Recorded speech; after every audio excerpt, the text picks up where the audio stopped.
The speaker today is very prestigious one as well as an easy one, because I am going to introduce a person who is very well known, not only within India, even outside. He is an aerospace engineer and a rocket technologist. He has actually worked for almost 35 years in the Indian Space Research Organization. And previously, he has been in charge of the Polar Satellite Vehicle scheme, as well as he was the director of the Liquid Propulsion Center, LPSC, since I think 2015 June, and from 2018 January onwards, he is the director of this prestigious center in Trivandrum, VSSC. Our first Prime Minister of India had actually put the expectations of the whole country in two organizations, and the two founders who were Indians, the Space Research, Vikram Sarabhai, and in atomic energy, Dr. Homi J. Bhabha. And we all know that VSSC's as well as the ISRO's space program has been one of our own making. And that has been due to the effort and the application of intelligence, logic, and design capability of thousands of engineers led by very eminent space technologists. And today we have Sri Somnath, one among them, who has actually had very vital role in the most prestigious ISRO space projects of India. I don't think there is any more words required for introducing Somnath. The topic itself that he has chosen, I know that all those who are actually hooked up to this lecture program are actually crossing their fingers. He's going to speak on technology disruptions in post-2030 era and our preparedness. So this is something we all just do not know what it is. And as a very good orator and a very powerful technology disseminator, I'm sure Sri Somnath will actually take us through this theme and give us enormous amount of insight into what India is planning for our future space efforts. Thank you. Thank you, Sri Somnath ji. It's up to you. I hope I can begin now. Sure. Okay, so thank you, sir. And thank you, everybody, for giving this opportunity to participate in this webinar of the Interest Society's webinar, in fact.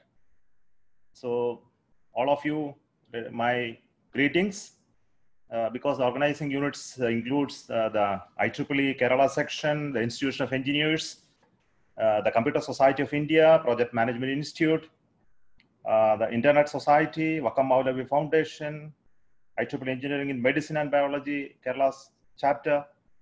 And I'm sure all of you, your great amount of responses really humbles me. And I'm sure that all of you are interested, because the topic itself is something that very, very challenging and very interesting for all of us, those who are in the professional area. So what I am planning to do is to give a PowerPoint presentation. We have 1 hour, and I will try to complete maybe in 45 minutes, and then there can be some discussions, questions, etc. And I think that is fine. Yes, sir. And yeah, it is Okay. also Okay, that's okay. So now I will start sharing my screen. You can comment whether it is visible everywhere. yes, sir. It is visible. Okay, so the topic is technology disruptions in post-2030 era and our preparedness. So when Professor Damodaran asked me to give this talk, and I was thinking about the topic, and I gave this topic to him, he had a doubt whether I'm going to really talk about 2020 era because there is a COVID around, and you are little going beyond 2020, going to 2030. Then I assured him that what I am going to talk is about 2030 era only and not really 2020 post-COVID era. So the technology disruptions, when you are speaking about, it must be a certain period that we need to give for things to mature and then to become something visible to you. So I believe 2030 is a good time to make predictions. Now, as I told earlier, the post-COVID era, that is now 2020 being the COVID year, and we know that the whole year is really lost some way or the other because we are in the lockdown and the effect of the COVID-19 and how it is going to change the way we work, etc., is not going to be well defined at this moment of time. And there are a lot of discussions, ideas coming out, and a lot of even webinars being conducted on this post-COVID-19 period and how we need to handle it. I thought that that topic is not something that I need to discuss today. So the 2021 to 2025 period, in fact, I say this is a post-COVID-19 period where there will be certain visible changes and immediate and visible changes. As all of you know, there will be changes in the jobs, which is the one which is easily affected. Then work from home, the concept and how that is going to become the main theme on which many of the companies are going to organize themselves. The way education, entertainment, healthcare are changing. I think these are visible to all of you. But at the same time, there will be other changes, which are cultural and political changes, which include the idea of back to roots. I think these discussions are happening in many segments. The importance of being in your roots and how it is going to make our life better, considering certain evolutionary changes that will happen post-COVID-19 period. The question of relocation. Relocation includes relocation of the people from various places and also relocation of industries and enterprises. And there is the more and more thrust on self-reliance. I think this political system will go on talking about this because the dependence on countries, other countries on our economy and our life is now being one of the important points that is being discussed. When you come to the technology changes in this period, as all of you know, that it will be more and more of an IT-enabled economy. And IT-enabled technologies will become very important. Automation, though it is there very much in industries, but then the thrust on automation is going to increase because how to run an industry with a lesser number of people will be one of the important topics industries will be discussing. Service aggregation is another important thing where a lot of IT-enabled services and other services will try to amalgamate into some common platforms. Drugs and pharma, of course, is another area which is immediately affected. Of course, I being a space technology fellow, I should speak about space technology changes as well. Definitely in this talk, I have to speak about space. Without that, in fact, I will feel myself incomplete. So when I talk about technologies, that definitely is an element. But in the world in the realignment phase, which is going to be 2026 to 2030 plus period, what is going to happen is something left to the imagination. But then we need to understand and make predictions and how it is going to evolve because this is the responsibility I have taken when I want to talk about this topic. So let me put some of the thoughts in this way. I'll say that in 2026-2030 period will be a new generation in place will come. Really, the people who are talking today and people who are in charge, I'm talking about people like me, will be out, and the people who are going to take the hem of affairs will be the new generation, and definitely new generation has a better resilience and capability to handle situations. And areas of realignment, which includes in technology, which includes the computation, IoT, manufacturing, healthcare, there will be large changes. There will be changes in individuals. For example, the individuals will look at learning skills in a different way. There will be more and more thrust on entrepreneurship rather than getting a job. In social life, the issues of individual individuals versus corporation, because the social life is something somebody will decide on himself, or it will be decided as a joint activity. The question of entertainment and its role in social life will be really changing. Governance in this period will be, the thrust will be to minimize and bring out only policies and don't interfere, and leave it to the society or the economy to decide what it has to do. And finally, the nations and nations, that it will see itself that it is shrinking, but the more and more global national conscience will, that will be expanding. This is also visible if you observe very keenly the way many countries, they are shrinking to self. They want to contain within themselves. So this feeling will be there in the political system, but the people around realizes that it is a global nation. That conscience is something that is going to sustain us for a long time. So this is in essence of the change. But now I want to speak about a future. So when you speak about future, what is the material that I have to speak about the future? Of course, a lot of work is done by many people about what will happen in 2030, and quite large amount of literature, research papers, survey papers are available on which that you can make a certain understanding and then make predictions and how it is going to evolve. Of course, I am not going to speak about all areas and then predict whatever is going to happen, and I don't take any ownership of any of those predictions as well. But before we make a prediction, I am reminded of Arthur C. Clarke. He wrote in his book, The Profiles of the Future, that there are 3 laws of prediction, and they are interesting laws. And I want to remind you about these 3 laws because these are important to take bail when I venture into this. That when a distinguished but elderly scientist states that something is possible, is almost certainly right. But when he states that something is impossible, he is very probably wrong. And the only way of discovering the limits of the possible is to venture a little way past them into the impossible.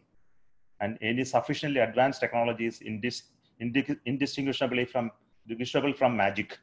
So these 3 laws of prediction will apply to whatever I am going to speak from now. And you are responsible to wait and then take what you want to take from what I speak.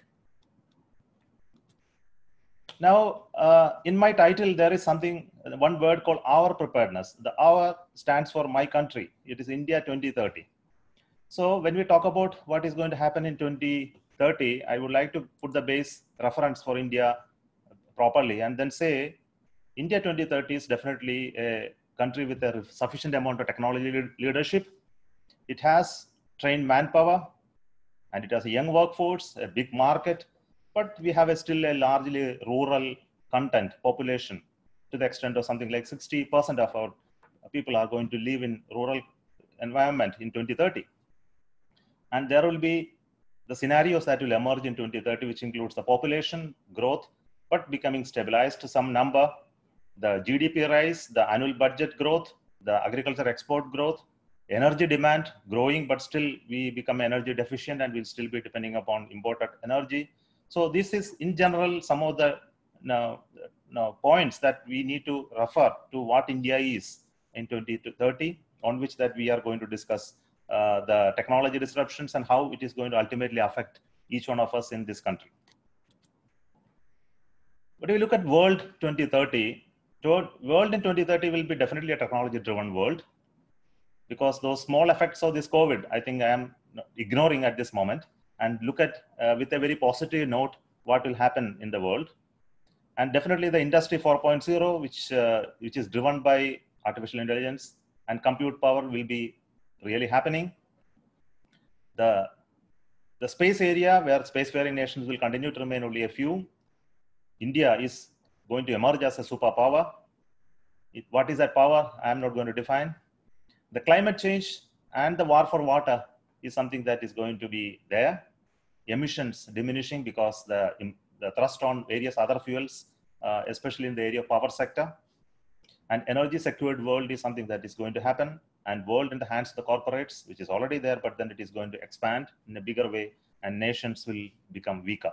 This is a certain type of prophecy type of statements, but then of course it has its own explanations, which I would like to give in later time. Now, look at our experience. I think all of us professionals who are in this business have seen that the technologies have been influencing it so much, and it has changed the consumption and consumers, and our life has changed dramatically over the last many years. I only want to mention some of them only to reminded of the changes that is really happening. For example, in the area of photography, films, and image processing and its sharing, the technology has really changed so dramatically, and within our lifespan, we were able to understand it very well. Look at music, the composing, the sharing, the media has also changed significantly. Even that encyclopedias are no longer being sold, and encyclopedias there in your mobile. The print and other media has changed significantly. Libraries and the knowledge sharing process has changed quite a bit. Books and reading habits and even the book publishing has changed. Still there are books, but then it is changed. Learning and teaching are subject to significant changes over the years. I can still remember our childhood and the way my children study are entirely different. The product design processes, the prototyping, virtual manufacturing have come in big way. Concurrent design processes are there in the system now. Procurement, storage, and warehousing concepts have changed. Food and consumption habits have changed. Mobility and automobiles have changed because of the technology inversion. Even hotels, tours, health, medical care, data processing, security operations, all of these are changed within our lifespan, and we are able to visualize all of this due to simple technology induction in midst of each of this. Now, what is going to happen in the future? When you look at the disruptive technologies, some of the topics alone I am going to discuss today, but there are quite a large amount of areas where we can explain it further and go and study, understand what are the work done by various people. But as a collection of some of the key and important topics alone, I would like to discuss within the available time. On the future of computers, on the topic of entertainment, mobility, artificial intelligence, virtual world, medicine, language barriers, knowledge and education, nanotechnology, energy, wealth of nations, etc. I think these are very important topics, and maybe some of them I will be explaining in my subsequent slides. Because of that, I am not spending much time on this slide. Now look at the future of computers. The future of computers, of course, the compute power is going to increase substantially, and the availability of better and better compute power within your palm devices, etc., is one domain, and miniaturization and still becoming cost effective, and all those things are going to happen. But what is interesting to me is something that is going to change the way we are going to work, which includes the brain-computer interface, where the cognitive capability of the human beings are going to be augmented with the compute skills which will be outside available. And through this, we will be able to do much more than what we are currently able to do through through the interfaces that we have with the machine and the human being. So basically the work will be in the area of minimizing the interfaces between machine and the human being. And when this happens, the ability of the human beings will be much higher than with what it has today. So where I want to speak about is the type of work done in various segments, like the communication capabilities that they are bringing into the defense sector in the battlefield, or communication capability that you want to bring into small systems like smartphones, etc., are very, very important. And this shows that this technology is going to be worked upon in the coming years, and slowly it will become mature enough to come into our day-to-day devices that we are going to use. So basically the thinking process, analyzing capabilities of human beings will be supported or augmented by this interfacing with the physical computers. And that is something that is really interesting and worth watching for. Another area is the artificial intelligence and the machine learning activities.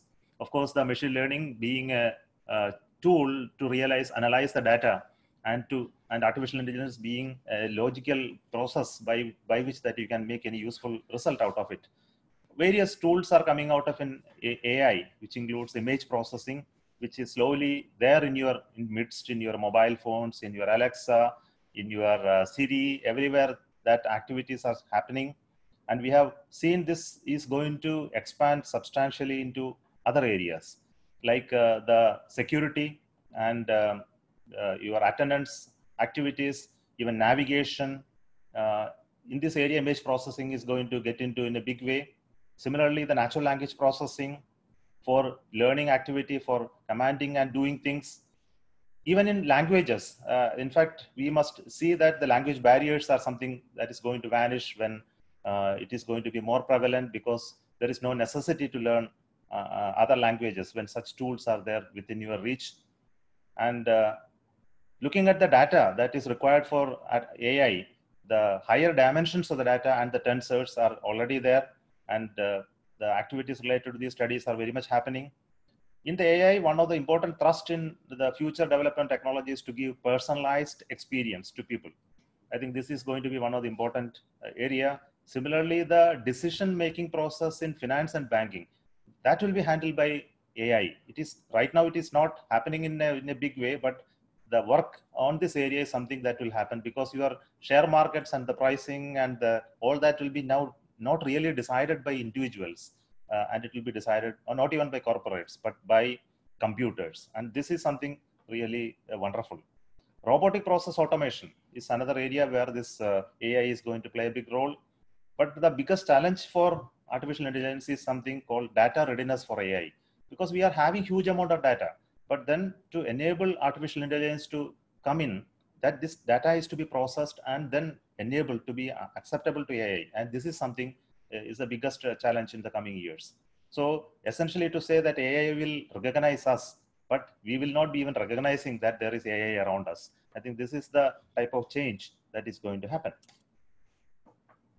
Another area which is interesting is the genomics and the medicine. In the medical field, the type of research and technology that is invading, especially the electronics and the nano micro technologies that is getting into the medical field alone, I am discussing, because medical field itself is a vast area where there is large amount of science and technology improvement taking place in various segments. But just 3 of them I just want to take here, which includes the medical imaging and its impact.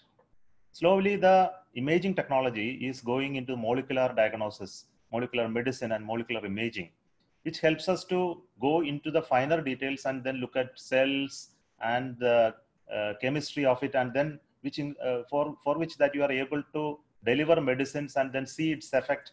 So to that extent that you are able to understand, then treat people or even diagnose people. Similarly, to understand or analyze the biological analysis of a person, there will be lab on a chip type of concepts, which can do the processing much, much faster. Similarly, the DNA analysis, there is a microfluidic devices which are already in conceptual stage, and this is going to be one of the important tool in analysis and then fast diagnosis of people. And with large data, now medical data itself is going to be huge, and there is certain amount of comparison and some references which says that this data studies required a large amount of analytics tools which are required, and our data sciences will get into medical field in a large way. I think that is something really interesting to watch for. Agriculture is another important area. If you really read through the literature available in agriculture and how it is going to change in the period up to 2030, I am not able to see big impact. Basically, it says that there will be sufficient agricultural production assured for all of us, and for up to 2030, of course. Though the growth in agriculture will be very small, and there will be tapering down, and the type of food availability to the developed and non-developed countries will remain reasonably slightly improving, but not significantly different.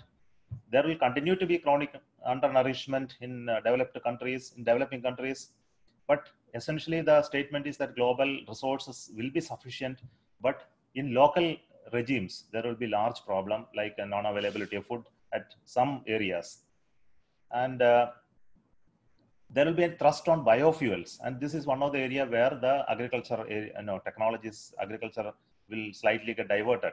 So some of the technologies that is coming into agriculture are going to be precision farming and algorithmic agriculture, which is nothing but looking at the farm field and finding out what type of crops that we need to look at each of the area in more scientific manner than what is being done by people today. The integration of sensors, which includes temperature, humidity, and other parameters which are conducive for agriculture, using GPS data, spacecraft data in a big way. And most of the fields to be operated by robots. Today they are by machines, and machines will become robots. Drones will become one of the important tool for seeding the pesticides and assessment. Water resource planning and regulation is something which is very, very important to maintain good agricultural yield. The technologies in seed production, storing, preservation, maintenance, its heritage, micronutrients application, pesticides minimization and control, and targeted application of these things are going to be the technology domains in which the agriculture area is going to see in the coming years. In the knowledge and education area, the keywords which we are going to watch in the coming decade are the personalization of the education, the collaboration, and informalization. So the informal way of learning is going to be the thrust. So you can say that you can learn from anywhere. The classrooms will be reimagined. There will be peer-to-peer learning rather than from teacher to student alone. And there will be methods to give digital credit rather than conducting examination and then giving marks, and adaptive learning based on what you are capable of. For your textbook getting changed the way you are able to learn. For example, it will be starting with a low level or a medium level, and if you show indications that you have higher capacity to learn, it will show itself in much higher and higher levels. So think about such concepts. The institutions, basically educational institutions, will become more open, and there will be flatter hierarchies for knowledge sharing, and institutions will start recognizing basically the informally acquired skills. So if you look at the overall thing, you say the learning process will never be a phase in our life. That means we will not be students sometime and then later professionals, but it's going to be a lifelong theme. And micro learning, on-demand learning, and there are new terminologies. These are going to come by those companies, and more digital. There will be super intelligent mass individualization of learning. This is what I mentioned earlier. Based on the demand that the student is showing to show, the learning process will also become brilliant enough to adapt to it. And the user experience for learning will become conversational. That means that you will be trained to learn the way that you are comfortable with. And it will be blending the work or the practice, and also learning will go together. That really means the skill adaptation, skill learning will happen in the learning process. Now look at industries. I want to check with you that I'm audible and I am all right in this speech till now. Yes, sir, you are audible and it's very clear. Thank you. Okay. Now looking at the industries, the trends is going to be that the globe becomes more and more technologically oriented. The thrust is on automation. Artificial intelligence will continue to replace millions of jobs. So according to the McKinsey Global Institute report, 375 million jobs will vanish by 2030. And this number is increasing. Sometimes it will be 800, like that. There are reports. But even if there are technological innovations, despite these changes, many of the industries will definitely grow exponentially. So which are those hot areas? Of course, the analytics and big data, that is going to be one of the important area. Cyber security is going to be a very important area, because data breach is going to be too costly, because data itself is the asset that we have. Healthcare for the aging is going to be a very important topic, because the number of people who are available above 60 is going to increase, and they will have the power to support this business, and that the healthcare activity will become one of the important business. Renewable energy is going to be an area where there are large amount of job opportunity, which includes solar panels and other non-conventional energy resources, manufacturing, supporting, maintaining, etc. Drones is another area where there is going to be large number of type of drones going to be deployed. We will discuss one slide on the drones later, where there will be jobs like drone pilots, and the data that is coming out of the drones analysis and making value out of it. So these type of things are going to be some of the very different industries that will be in place.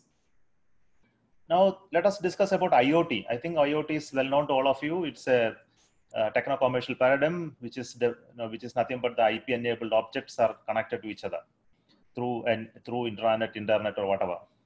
So this concept is being used by different organizations to enlarge their enterprise and make it effective for various activities.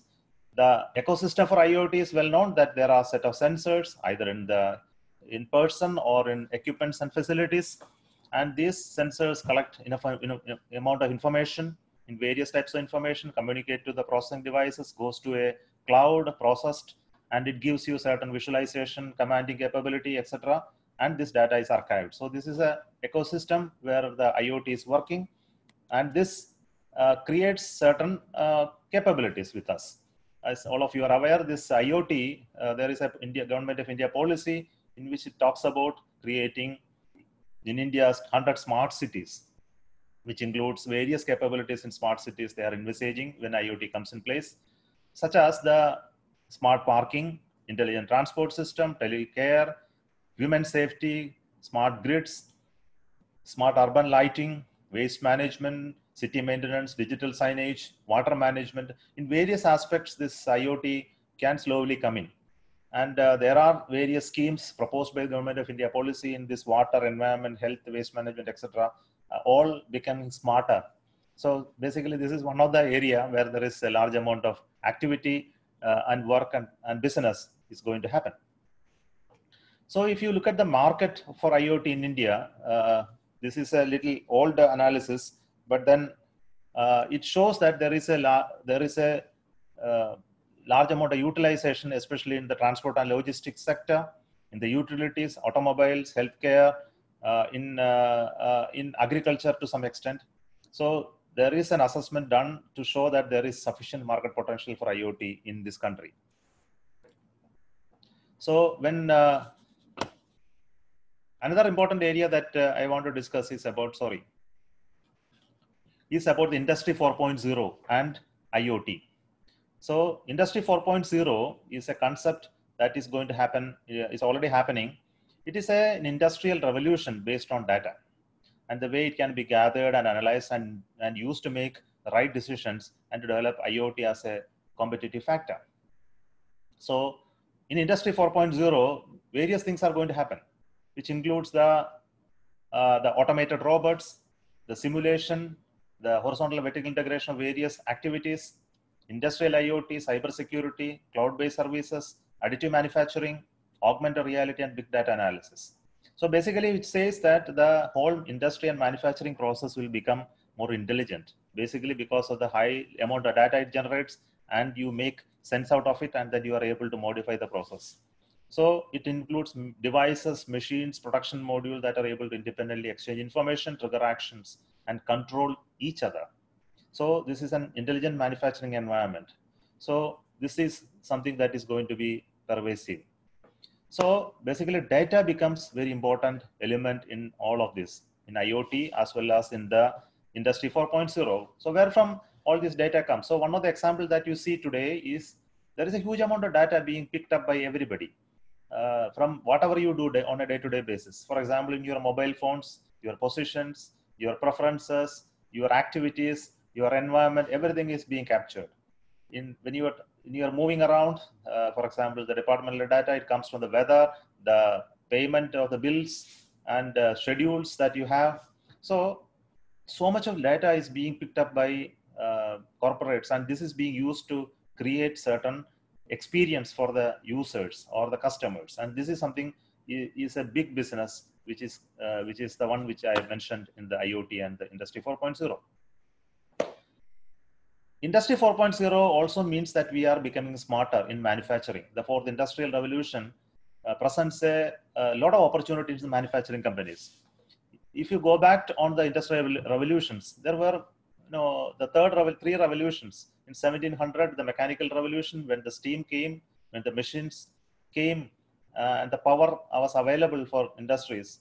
And in 1800s, the electricity came, and the division of labor and mass production happened that time. And in 1900, the industrial revolution happened, where there were IT-enabled programmable work and lesser and lesser reliance on manual labor happened. But today, in the industrial revolution, it is nothing but a connected cyber physical system powered by IoT and fueled by data, and create a fully interconnected society. And this is the change that is going to happen. And various segments which I mentioned earlier is also coming under this Industry 4.0. Now, looking at all these technologies, who are the people who are going to take up these technologies and adapt into the companies. This is going to decide which companies will survive, which companies are going to lose. So willingness of the companies today to accept these technologies and take it in is very much there. For example, we say the big data analytics, and many large amount of companies understand that today this is very important for their survival.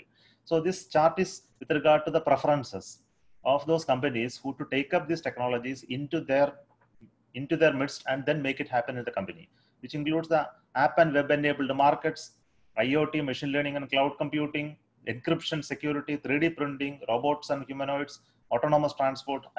Because of readability, I have put them here. So like this, many companies are feeling that they need to adopt this. This is based on a survey. So it implies that the industries realize that new technology adaptation are important for their survival. So that is something that we understand from this. The impact of Industry 4.0 is the job. That today we know that when all these are going to happen, much of the activities that people were paid to do will become irrelevant. I think they can also be fired. So that means that earlier I mentioned about 370. Now there are assessments 400 to 800 million jobs will be displaced by 2030. It can be different. It can be more still. So essentially, the type of job that is getting displaced are the physical labor, data collection, processing, manufacturing, retail, accommodation, food services, etc. They are all going to vanish. So, but while it vanishes, there will be new types of jobs which will be created for which were not existing earlier. And we will look at what are the type of jobs that are going to be new. So in the World Economic Forum report, they have very clearly brought out such studies on what are the future jobs that are going to be, which includes the jobs in the sectors like artificial intelligence, robotics, and blockchain. But there will also be equally profitable jobs in the area of like customer services, sales and marketing, training and skill development. They will continue to remain relevant even then. So this slide, though not well readable, is mentioning about the roles that are changing. It is the type of jobs that will become redundant, which includes, for example, data entry clerks, the postal services, assembly and factory workers, and you can also see drivers. I think that you can see that drivers is something that is very much evident today. The type of automobiles which will be coming out in the future will be driverless. That is slowly happening. So some of these jobs are going to become redundant. In fact, I am not going to speak about something that will really happen later, like the job of a doctor or a lawyer. All this can really become redundant, and maybe only engineers will remain. That is because something that I want to tell for our own comfort. But it will also be challenged one day. Look at energy and its use. This is something very, very important, because the energy consumption, when you go through the records, which sees that the energy consumption growth is increasing now. It is at an average of 1.7% per annum, but this is likely to taper down later. But when I go through this, I am really surprised to find that the dependence on coal and gasoline or even oil is not going to drop that drastically even till 2030. But there will be a lot of impact on thrust on carbon pricing and its implementation, which means that there will be low carbon fuels like gaseous fuel, gas will be used in a much better way. And slowly, the investment into renewables will be higher, and the coal area will get divestment will be the point. So almost 1.2 trillion US dollar will be invested into renewables in the coming decade. And individual and community engagement energy generation, that means your home, you will be able to produce all your energy requirements. But in the industrial scale, the impact will be still in nuclear power, though nuclear power is only one small part of the overall power generation compared to the coal and the oil. The renewable sector will slowly reach even up to the nuclear power generation capability or level in the next decade. So this is the type of change that will happen in that sector. In the entertainment sector, there are various scenarios that can happen. I think you are now, many people have now stopped looking at TV. Though only old generation people are still attached, glued to the TV. Now TV is not going to be really a screen anymore. It will become a window into the virtual world. So video on demand, digital platforms, virtual reality, etc. are the topics that are going to be discussed in the coming years. And can we ever predict that the current videos providers like Netflix, Amazon, Apple, and Google are really going to dominate the market, or what else extra is going to emerge? And digitization, personalized advertising, and less regulation is going to be the key points in the coming years. And the TV and movie viewing will be elevated to a new level and what we have today. So what is that new level? For example, you may feel like a Superman one day when you watch the movie. That means you can plug into a character in the show, and in a brain net combination with virtual reality, you can actually feel the feelings of the character in the story. And this is another level that the entertainment has to grow. It will grow.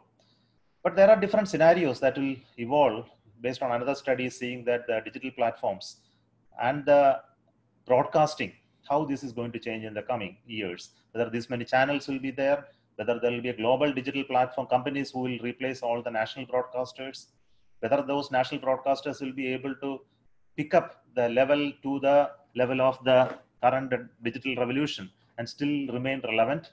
If it is not relevant, nobody will be watching them. That is the main issue. Similarly, the global content production producers to dominate the market in the future, who will be supplying the programs which is worth watching for the new generation. So these are the type of questions which are coming in discussed in the entertainment segment. The technology is one side of the story, but the social impact on entertainment is another area that we need to understand and discuss. Coming to my area, which is space technology. Of course, space technology is something going to be relevant in the very decade, and some of the attributes of that I will discuss quickly. For example, the space technology is for services essentially, and the service includes data. Data can be in the form of digital data, whether it is various data like images, or it can be communication between two segments, one unidirectional or bidirectional.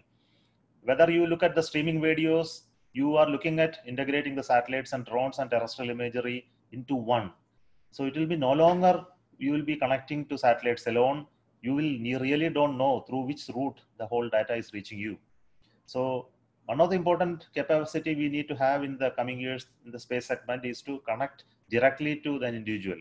And so he'll be able to deal with it without throwing any other route. Position service is going to be something going to be very important, and this is going to help in business.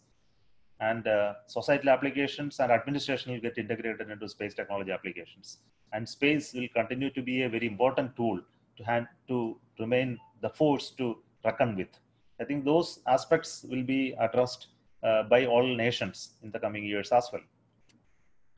One of the interesting topic that has happened in the recent times is the private enterprises getting into space business and showing the mastery of handling rockets and demonstrating that they can become very relevant in building rocket systems and launching them in US. Of course, in US it happened, and they are going very well strongly to demonstrate it.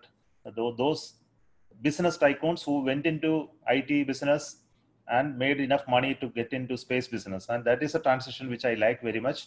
So you make your money in IT and come to space, so that we can grow the system. So this similar exercise is happening elsewhere. So look at Falcon 9, which is one of the biggest rocket that they built and went up to the moon, and 2 of the stages coming back and landing. It is something really wonderful for a person like me in this area to watch and then see such a great success. At least my younger days to now, I have been dreaming such a thing to make it happen, a rocket stage coming back and landing, but it really happened. And it is happening again and again successfully. And they have shown that through this process, it is possible to realize rocket at much lower cost. So it becomes affordable, and thus it gives payway for a business model, which is a sustainable for larger utilization of space. I think that is the key of it, making it cheaper and become more economical, and thus new businesses will come out of it. So in the future, it is very clear that the conventional rocket will become non-viable, and only reusable systems will be viable. And here various elements are involved: what type of rockets are required, how to fly them, whether winged ones are needed, reusability is important. I think all these concepts are available. I'm not going to go into the detail because we have a different viewers here, but essentially to say that the reusability is going to be the driving force for all future space activity. Already Elon Musk gave his talk and said that he will move people to Mars and create colonies. But how far he is through, because it is like predictions making. You can predict something, you can hope something, but if it has to happen, many things have to converge to make it happen. But unfortunately, I am seeing that this is slowly slipping away. But still, I am not lost hope that one day he will be able to make his heavy rocket and then move people to Mars in a very cost-effective manner. Using the same rocket, he will be able to move people from US to Australia at the cost of a flight fare. So vertical takeoff, go through the space, land vertically, and then disembark. 100 people in one flight. So this is the type of model he worked out. So he said that commercial viability of such proposals are there. And this picture is something that shows that similar rockets going to Mars, he will first launch them to Earth orbit, refuel it by a second flight, then go to Mars and prepare the fuel in Mars using the carbon dioxide and water. He produced methane and oxygen, refill it, come back. So with that process, almost 2 lakhs of people can be relocated to Mars, and a colony will start operating in this model. So this is a model, and this is a commercial aspect of it that he has worked out. I'm hoping that some significant step in this direction will take place in 2030. But then looking at the space industry in the way for India, one of the important points that's already been announced by government, which includes the productionization of space systems through Indian industry and in exploration of the commercial opportunities for Indian space technology. So I'm very clear that many of the operational systems and rockets must be produced through Indian industry, and even satellites, the smaller ones has to be produced, but the bigger one can definitely be produced by industry with certain hand-holding from Indian Space Research Organization. And many of the technologies that we have has to be moved to industry. So basically, I find the very key area is application segment, and there only the industry has a bigger role. We have to develop industries to handle a lot of applications. So the applications in the communication, applications in remote sensing data and its value-added chain, which supports various types of industries and enterprises. Manufacturing area, of course, is very important.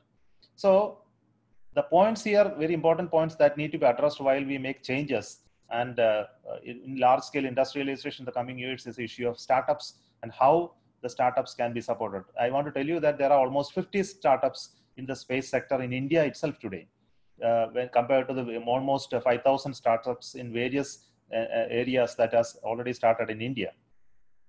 But those startups are very interesting, but unless big industries come into this area, there will not be any real growth, because these type of things cannot be handled by small players. We need to have funding, and we need to have technological capability to handle failures, changes, and business disruptions, but still sustain it. For that, big industries are needed. The scale and profitability is currently low, and it has to increase. It will increase only then business comes. So this is another question that we need to address. Similarly, the globalization of manufacturing is something important, that if you have to get it something manufactured at a lower cost, we need to adopt from somewhere else. And additive manufacturing and other technologies that will come into space also has to come into space to make it more profitable and viable.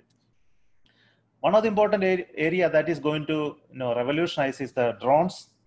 So the drones are really important in the communication remote sensing area, and space segment. The satellites are going to be the controlling element for drones in the future, because you cannot have thousands of drone pilots in the ground controlling the drones now, and they will be simply programmed to travel from one place to another, monitored by space segment, controlled and placed. For example, the activities like warfare, medical emergencies, deliveries, security, and activities, transportation, agriculture activity, etc. All this can be done very effectively by space technology, and various types of drones can be controlled. So only you need to launch them, and they will intelligently do all the work and come back to the service provider. So this is another big area which is going to evolve in the coming years. I don't want to take this too much to discuss today, because human space flight is another area which I thought very important. though it will not appear to you, all of us, that is very significant, but the role, the importance that is being given to other countries in the human space flight, again by US and other nations, it triggers me to say that the human space travel is a capability that we need to develop and create even under stress, because this, as a nation which is growing, this capability is something going to be essential for our future. For that, I have a justification which will come up a little later. For example, the colonization of Moon, Mars, and Venus is not just an idea. It is an essential capability that we need to have in the coming years. The Moon colony creation, the Mars colony, and the Venus colony, sufficient studies have been done. Work has been done by a lot of people. As human beings, having the ability to travel and move across the planets with the rocket technology, we cannot shun away from this capability when we are ready to do it, because we do not know what is there in future for us. It could be another virus, it could be an asteroid, or it could be something else. So we need to prepare and create this capability for our survival. And this is important. As a technological society, we must support and make it happen. I mentioned about various startups in India. I just don't want to go through each of them. The logos itself indicate the type of startups that have started working and in different sectors, in the launch vehicles, in satellites and applications. So they are now coming up and then demanding that we need support and hand holding with ISRO, and we should happily give that to enable this segment to develop in this country and become prosperous, because it really adds up to the national asset of this country. So I want to once again speak about one famous person, Stephen Hawking. He just mentioned that the same points which I mentioned earlier, that it is important for the human race to spread out into the space for survival of the species. So it only says that it is not just exploration, it is about expanding the human habitat out of Earth into the solar system as we go forward in time.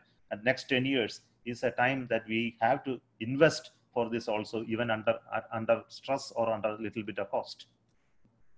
Now, finally, I have two or three more slides to say that India in 2030 is going to be one of the very important country in the world, the second largest economy by prediction, and it will be 75% GDP will be coming from the urban, and it will be a digital economy covering almost 23% of the population. Still, it is not 100%. You please note that. And Indian middle class will truly come into its own, and it will always drive the 75% of the consumer spending by this year.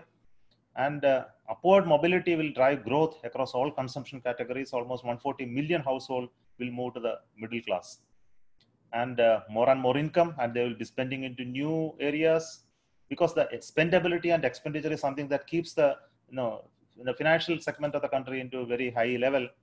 The aspirations are fast converging across urban and rural India, and better access will transform it into actual spend. The millennial and Generation Z preference will significantly shape the market.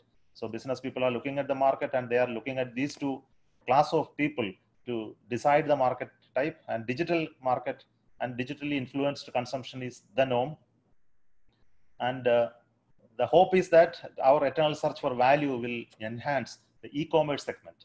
I think this is a commercial statement, but how it is going to evolve. It's already in the urban side, the e-commerce is really prevalent, but in the rural side, it may not be. The technology-enabled new business models will leverage inherent comfort with usership and desire for increased convenience and well-being.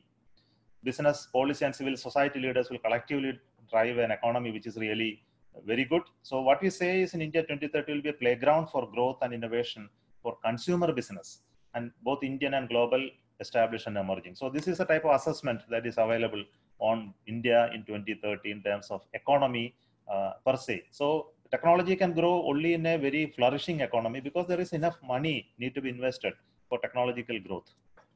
So to achieve the goal in 2030, we need to have a sufficient control of population. I think that may happen with the proper intervention by the government. The access to food, water, healthcare, education, employment in a rural area, population has to be, especially the below poverty line has to improve from 15% to 5%. And influx into the city is a big menace as far as the maintenance of urban facilities are concerned. and how this can be made sure. Because once Dr. APJ Abdul Kalam mentioned about this topic in his book, and the book is there with me. I was going through that. The India 2020, he spoke about all that in that book, but still that dream is still far away. The agriculture production, sustenance, independence of climate change impacts, depletion and land and water, and access to modern technologies to industries and also to the youth. I think these are the things that we need to do to get into those states that we mentioned. And in very specific topics, I am not going to stress much. We have a very well-educated urban youth. Skilling has to be improved, which is the one big question everywhere being talked. They are educated, but less skilled. And many of them are reluctant to dirty the feet, and they liken us for the blue-collar jobs. But still, they have the flair for learning tools in IoT and proven. They have a proven global acceptance. But 60% of the people are still rural, and this sizable share cannot be forgotten while we're making policies. So, in essence, we say the skilling in hardware and application tools has to be done. Digital technologies we need to embrace, and the digital economy also we need to embrace. And institutions to impart fast learning certification has to come up. We need to restructure our education. Our education policy is still very old one. Many things are, reports are submitted, but nothing happens there. Small enterprises to be supported, funded, places to help prototyping and to market, the ways are to be opened. This is a big problem, which I am understanding from small business people. They want to have an idea, but there is no way to make it and show that it works. So there must be a room for them to prepare this and then go to market. This is a very key area where government interventions are needed. Technologies for value addition in agriculture products, village industry, small business, that is to be promoted. And we need to focus on environmental friendly industries because our country resources are limited and people are growing in big numbers. So India 2030 is going to be in the midst of a technology driven world. And we have to absorb that whatever is going to happen in various segments to remain relevant. And I am sure we can definitely do this. For this, we need to have a multi-pronged approach to incubate new enterprises, technology-driven companies, customer service orientation, skill-based learning and education, and self-reliance, of course. So this is the essence of what I want to speak about the 2030. And I'm sure the 2030 is going to be an exciting year for all of us. And let us watch and see how it is going to really evolve. So all the COVID period will vanish, and this also will go away. So as was said earlier, and we look forward only to the bright blue sky, even while the dark clouds are around us today. So thank you once again for the opportunity given to me. Thank you, sir, for the wonderful presentation. And it was so thought-provoking, and it's very enrichment, having a lot of enrichment. So can I take some questions from the participants so that maybe 3, 4, if you have time, sir? Yes, I have time, no issue. I am free. Okay. Okay, so Okay. Yeah, I'll take the first question from Human Finance. I think I pronounced the name correctly. The NASA and the USA has been funding the US private sector by awarding study design development contracts. Does ISRO plan to do the same to increase the revenue for the Indian startups to lead towards the growth? No, we already have similar contracts. I think it is nothing new for us. We also enter into different contracts of this nature. But they are not exactly like NASA, because the type of people around here, I think we need to understand. We cannot equate the India situation with what is there in US. In space sector, even before NASA came, there were people who are able to design and develop rockets. There were missile systems, and the NASA came into later, and they collected that and converted into rockets and then built the space program themselves, while the defense industries grew in similar lines. So they had technological capability industries even before NASA were there. It is not the case in India. The ability of ISRO in creating the capability in Indian industry is something that we are working at. The whole knowledge and capability were developed within the space agency, and that is being given to the industries, not the other way. So this creates a different model that is needed for our country, which could be at variance from what we are doing it in US and other places. So this is essence in terms of the difference. But I want to tell you that now with the changed scenario, with the better educational systems and research facilities available, we are definitely entering into development models, contracts, where industries can develop from fundamental and come out to the final product, which we will be able to adopt into the system. It is happening in payloads, it's happening into onboard systems, etc. Thank you, sir. The second question is from Chiranjeevi. Does Somnath sir feel that the learning skills of the human beings come down as the AI may assist our thinking and our learning processes in all the possible ways? Definitely not, because AI is an augmentation of our capability. The human beings are evolving to be better and better with the passage of time. I think anybody thinks that your abilities are going down, that if it goes down, our race will become extinct. See, the ability of a species to survive in this world is its ability to adapt and learn to the requirement of the current times. So I have no doubt about it that the ability of our species is only increasing, and we are only finding ways by which it can be still augmented. So AI is yet another tool to augment that capability. Thank you, sir. And the next question is from Francis Joseph. What are the economic and demographic challenges expected in 2030, and how we are going to address that? No, essentially, that is a question that I try to answer in my presentation. Essentially the economic challenges, the demographic challenges is something I don't want to answer, because that is it is not in my domain.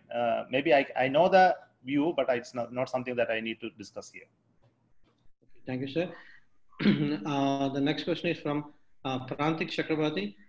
Can we hope the companies like Boeing, Lockheed Martin, which exist in the US, will develop in India, which can seriously handle the demands of the country's space sector? I understand your question in slide. No, let me understand that they come to India and then start the business in India. Is it that you have idea? Yeah, which exist in US. They come to India, develop it in India, so that they can handle a lot of demands on the country's space sector. Okay, for this, we need to give a lot of preparatory material for you to understand the dynamics of the whole thing. For them to come to India, there must be a business for them to come to India. So it is not easy. For example, if you look at Lockheed Martin, in US itself, they are facing challenges. They don't have a market. Okay. So you know that many rockets in US itself vanished. For example, Titan is no longer operating. The Delta is not having enough launches unless the US government gives a defense launch. The ULA is the one. Atlas is something that is operating for scientific missions using a cooperative model of various industries in US. So the rocket business is not a profitable business. Rocket business is a subsidized business. It is a national asset where which government spends money to make sure that you have this capability over and above other countries, because it is not available for purchase when you want something to be done. But of course, commercial people like Arianespace gives you a launch under different conditions, and they don't take everything for you. For example, Arianespace will never launch a moon mission for you. So when somebody want to come to India and then create a capability in India, it follows that there is a business model that is worth pursuing. I do not know whether there is a business model exists for Lockheed Martin or anybody else to come to India and then establish and manufacture, unless they find that they are able to make it much cheaper, much better, and which in large numbers, and there is a Asian consumers waiting for them to be utilized. If they find analysis is worth working out, they may let them come. I think it is not going to be bad for us. It will only enable us to become better. So I'll wait for them to come. Thank you, sir. And the next question is from Minnie Thomas. What is the role of technical institutes to realize the dream of India 2030 leading the world? Once again, repeat please the question.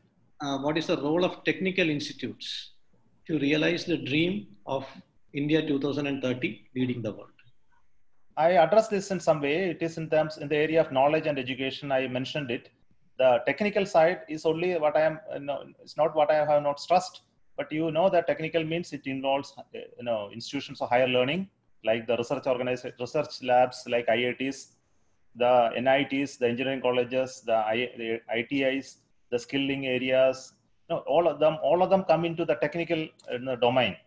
the point, very important point here is, of course, all these area, it's not engineering alone. It gets into medical, it gets into biomedical, it gets into agriculture, it gets into fisheries. All of them are technical domains.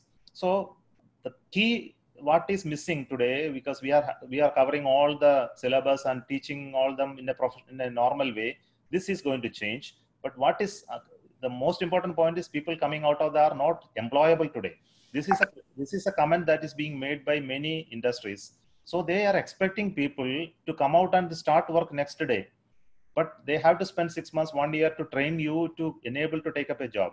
This is costing companies today. The time adaptable for companies to train you is simply not there, because company itself is changing their business in few months of time. So in this type of scenarios, the government type of approaches is not going to work. That means you need people with sufficiently skilled to come out of the institutions to handle the changed industrial system. This is a challenge, and who can learn faster, come out with larger amount of skills, and don't have to be trained, are the one in need of it. That is the change that is needed. Thank you, sir. And the next question is from Abhinav Ajit. The implication of privatizing the space sector in India. There is no question of privatization of space sector. I think this is a wrong terminology that we are using. The private players are essential part of this country. See, let us understand that the business is not all in the government sector. The economy of this country is done by both public sector as well as private sector, and they are contributors of the national economy. And the employment in the private sector is far greater than that is employed in the public sector. So there is nothing wrong in having private sector. The question is that whether we have the strategic areas identified where we need to protect. That is the only question that is to be addressed. So in coming to the space sector, if you really look at the public players coming into space sector is nothing new. In the very beginning of our program itself, space was working with private sector only. In fact, all the rockets, almost 80% of the rocket is made only by private enterprises today in this country. And ISRO is only an integrator. They are designers, they are integrators, and they add the very critical value to it at the last phase and make the launch. And they do the essential knowledge part of it. So the industries are the one who actually produce them. And the people working in industries are far greater than the people working in ISRO to produce rockets and satellites. So that is already there. There is no question of privatizing anything. The participation of the private industry will become higher in the coming years. They may get into more and more integrator job where the production item can be handled, and ISRO can handle the research and future growth area. So with the available people, we can do much more important jobs than mundane routine activity. This is the whole principle of the private participation in space. But I want to add one more thing in there. I am still looking at some industries in India to become a Lockheed Martin, to become a Boeing. So I will be most happy to see them coming up with their own rocket, their own design, and challenge ISRO. I think this is something that I am waiting to happen. Okay, thank you, sir. That's a very good thing. Like from the next question is from Anurag. What kind of innovations the startup can contribute to the space industry? Is there any examples to that? Yeah, there are many examples. The slide though that the time was not there, so I didn't spend the time on it. The startups today, there are 3 companies, startups are there, which are proposing to build the rockets. And there are many other companies in satellites and other areas. So I will concentrate only on rocket startup companies. Those companies are incubated in IITs and similar places with the professors supporting them. They are designing the rocket. In fact, I had meetings and discussions with them to understand their ideas. And I have supported personally to tell them that you must work on it. And in fact, they were graceful to share their technical knowledge with me, because I did not share my knowledge with them because that is not allowed. So I wanted to understand what they are really doing. So when I saw that, I am really happy to see that they are capable and they need to be supported. And for this, the policies have to come up in this country. And I'm sure that even that comes up, these people will be able to do that. Only thing, they need to be supported by money and the industries should come forward to support these startups so that they can really design and make something that will really fly. I hope that will happen, and wish all the best to them. Thank you, sir. And just adding to that, Somnath sir is actually the chairman of the startup committee along with the CET, which is here in Trivandrum, right, sir? And you can actually give a little more insight to that, so that because a lot of questions are relating to the startup, how they can actually help in getting associated with the ISRO and what are the activities. So if you can actually just give a brief about them, that will be of a great help to many of the people. Yeah, I am a chairman of the board of the Trust Research Park. That is an incubation center for all tech companies, not space alone, any area. And this is linked to Trivandrum, the College of Engineering Trivandrum, and it is in front of the college itself that there is a building that we have hired and started working there. So essentially, we are enablers and bringing people together. Basically, the College of Engineering Trivandrum, their professors and teachers, the research students there, the retired hands that are available in this city from various segments, industries and entrepreneurs who are able to support us in various projects, government funding that is available through various channels and channelize them to bring it there, and thus create a place for such startups to come on specific topics which will be reviewed and funded, that there will be a place to incubate this activity and slowly look at for the market. So this is the type of model which is available. So this is an invitation to all the people who have a flair for entrepreneurship and new developments. There is a place which I mentioned in my presentation also. What is lacking is a place for your idea to take shape, and with the support of experts and reviewers that you can really work on it. And your imagination is the limit, and we will also help you to finding out how to finance, fund, etc., wherever to whatever limited extent, and use the technological capability available in this city to support you. So this is an invitation to all of you to join. So the next is a very interesting question to an engineer. When education is getting to becoming self-learned and through e-education, the arts schools and other similar courses have got a lot of challenges. How do you see through it? It will have its own challenges, but then definitely there will be people with varied interest. So technology is one side of the story, but human feeling and experience are not limited to technology alone. Art, culture, music, history, various topics, the people become interested, and there is going to be a large segment of the people who will still be interested.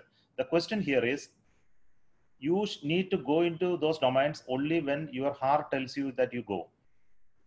And it should not be for getting a degree that you go and study history, for getting a degree that you go and study Malayalam literature and English literature. This concept of formal education has to change. And when it changes, and when people study or learn something for their passion and looking at opportunities, definitely it is going to be excellent. And I want to tell you that current generation are really seeking their passion. We have seen a lot of young people not choosing engineering, not choosing medicine.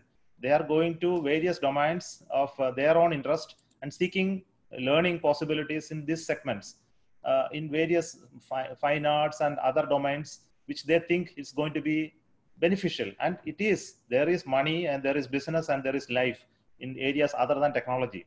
So let us not limit. When you discuss technology, don't think that everything else is only engineering and technology. There is life beyond this. And those who are having passion there will find it and explore it. Thank you, sir. And the next question is from Govidas Pai. I have got to know that ISRO have planned about building India's own space station. How ISRO is gearing up for that mission? No, we have not declared that we have a project for space station. Probably is talking about a vision that one day when you have the human space flight happening, and we have a routine human missions to space station is an essential element of that. Such an idea has to be there when you talk about a human space flight today. So in our overall plan, which is a very long plan, maybe many tens of years from now, the space station is an element there. So with that element only, there is a merit in discussing human spaceflight today. So it is an element of the total overall plan, how this segment of activity of human spaceflight should get evolved. Under that context, there is space station. But if you ask me today, there is a design, there is a plan to build it tomorrow. Are you working on it? The answer is no. Next question from Dr. Rajit Nair. In the area of knowledge and education, what do you mean by super intelligent mass individualization of learning? I mentioned about it also there when I explained that the whole process of education will get changed. For example, think about a class in which there are different levels of people. One fellow who is able to understand it much deeper, another person who understands it only peripherally. So the level of ability of the person to understand will vary. So the whole learning process will adapt to this change. So it understands on an online process, when the response of the person changes, it will adapt itself to put more and more complex problems, complex ideas, and better way of putting it to a person of higher ability adaptably. And this is what I understand from that statement. Sir, another question is that as an aerospace engineer, it's from Gokul Ravi. As an aerospace engineer and an aspiring entrepreneur, I want to know whether small satellite launch vehicle market is going to be overcrowded. Going to be overcrowded? Yes. Yeah, it is just about to start. So let us start and then we will assess little later whether it is getting crowded or not crowded. Small satellite launch vehicle market has not yet started. There is only a projection today. And not even a small satellite launch vehicle other than Electron or some other in China till now launched.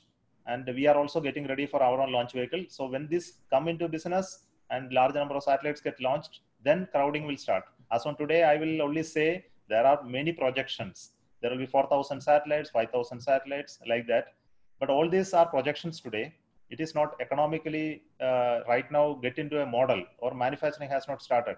In fact, some of those companies who talked about this have now submitted their bankruptcy notice also. So we won't make any predictions at this moment that crowding is a big problem. Let it start, then we will see. Okay, the question from GGN. Samsung declared that the launch of quantum phones. So what can be the impact of upcoming quantum era in the space technology? Upcoming quantum? Quantum era. I do not have full knowledge to answer that question. Okay, thank you, sir. And from the space technology overshoots for very important sectors in the area of social service. I am not sure about the question, sir. Thank you. Sorry for that. What are the chances of Indian women space travel missions in 2030? Very good chance. And anybody I should deny a chance to a lady? I am not going to deny. But then it will be decided appropriately, not by me, or there is no comment I need to make about it. And I will take this as a last question and we will close it. What ISRO doing for protecting the India borders from the space? Can we dream of a day when we do not have any soldiers manually protecting our borders? I believe that is a very good dream, and I'll also support you to have such a dream, because having a force waiting around the borders to protect us is a redundant measure when the border can be protected other means. Of course, borders itself are some concept in our mind. And in fact, we should not have a border and to fight for. I think this is some I said about the global nation concept. But now coming to the brass tacks, the ground reality is that we need to have a large surveillance across the borders to keep it safe. So there are various tools used. Currently, space technology has a very big role even today to do that work, which is more into areas of surveillance and giving information for the ground people to handle it. So what really help coming from space is today only in terms of data, and the data has to be understood and used by the people appropriately. So this is the current support, but the support can grow into various segments. But space alone cannot do this work, because the local activities cannot be managed by space. it can be managed by multi-layers of system, which includes drones and unmanned systems, robotic operators, local surveillance systems, ground sensors. So it is an integrated, electro sensor system across the borders can really replace forces. For example, if you have to retaliate, how do you retaliate using already installed facilities automatically? All this can be thought about. So there are methods, but it requires huge investment and also technology development. I am hopeful in the coming years, some of these are really going to happen, and casualties and other risks associated with human being around this very different terrains has to be minimized, and it is one of our responsibility to evolve proper technologies for it. Thank you, sir. Thank you, sir, for the wonderful session. And let's close our session with this. And I will invite Mr. Shabrinath G. Pillai, Internet Society, for the vote of thanks, and giving over to you, Shabrinath G. Pillai. Thank you, Krishna Kumar, and good evening, ladies and gentlemen. It is with great pride that I stand before you to propose a vote of thanks to Dr. Somanath. Taking us through this beautiful discussion right from Arthur Clarke, who was, kind of a science fiction writer who proposed many theories, and even the geostationary orbit that, kind of supports such forms of communication systems that we are using right now as well. Going through different phases of technology, through artificial intelligence, through industry 4.0, genomics in medicine. What particularly struck me was that despite so much of advancements in many walks of life, the development on the agricultural space is very limited, and there is much scope for improvement in that space, and that I think that is probably one area where the inter-society, where there are people from multifaceted walks of life, can come together and contribute more. And then the paradigm shift in education, taking us through cyber-physical systems. And another thing that was kind of very comforting was, despite other professions having serious downfall, engineers will prevail. The hope that engineers will sustain to and continue to have more of responsible activities to be done.